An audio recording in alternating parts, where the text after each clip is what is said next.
Friends అందరికి నమస్కారం అండి. ఇప్పుడే అందిన వార్త, బీఆర్ఎస్ మాజీ మంత్రి కేటీఆర్కు ప్రమాదం. తీవ్ర టెన్షన్లో కేసీఆర్ అంటూ లేటెస్ట్ అప్డేట్ అయితే రావడం జరిగిందండి. సో ఆ వివరాలు ఏంటనేది వీడియో రూపంలో తెలుస్తుంది. వీడియోని పూర్తిగా చూడండి, కంప్లీట్ ఇన్ఫర్మేషన్ అయితే అర్థమవుతుందండి.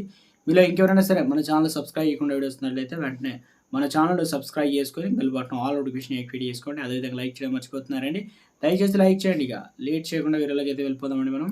బీఆర్ఎస్ వర్కింగ్ ప్రెసిడెంట్ కేటీఆర్ పైన సీఎం రేవంత్ రెడ్డి మరోసారి ఫైర్ అయ్యారు.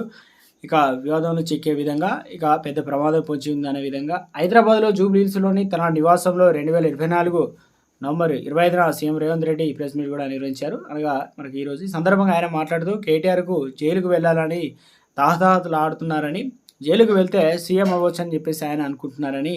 అయితే కేసీఆర్ కుటుంబం నుండి ఇప్పటికే కవిత జైలుకు వెళ్ళారు. జైలుకి వెళ్ళిన వాళ్ళు సీఎం అయ్యేది ఉంటే కేటీఆర్ కంటే ముందు కవిత సీఎం అవుతారు. కేసీఆర్ ఫ్యామిలీలో సీఎం సీటు కోసం పోటీ ఎక్కువగా ఉంది అని సీఎం రేవంత్ రెడ్డి ఆసక్తికర వ్యాఖ్యలు చేశారు. అదేవిధంగా స్కిల్ యూనివర్సిటీ గౌతమి అదాని ప్రకటించిన 100 కోట్ల విరాళాన్ని కూడా తిరస్కరించినట్టు సీఎం తెలిపడం జరిగిందనమాట.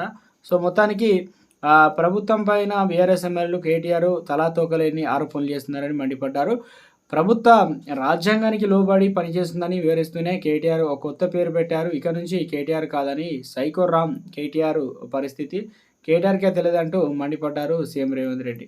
సో మొత్తం మీద అయితే తెలంగాణలో సీఎం సీటుకు సంబంధించి గతంలోనే అరెస్ట్ చేస్తే జైలుకు వెళ్తానని చెప్పడం, తర్వాత సీఎం అవుతానని, మీరు తక్కువ టైంలో కూడా సీఎం అయ్యారని చెప్పేసి గతంలో అసెంబ్లీ సాక్షిగా సీఎం రేవంత్ రెడ్డిని కూడా చెప్పడం, ఇవన్నీ కూడా ఇటీవల కాలంలో సీఎం సీటు కోసం హరీష్ రావు కావచ్చు కీలక నేతలు గతంలోనే బీజేపీ నేత అయినటువంటి ఈటెల రాజేందర్ పోటీ ఉండడం, ఇవన్నీ కూడా దృష్టిలో ఉంచుకొని మరోసారి తెర మీదకి కవిత పేరు తీసుకోవడం రాష్ట్రంలో సత్యాన్ని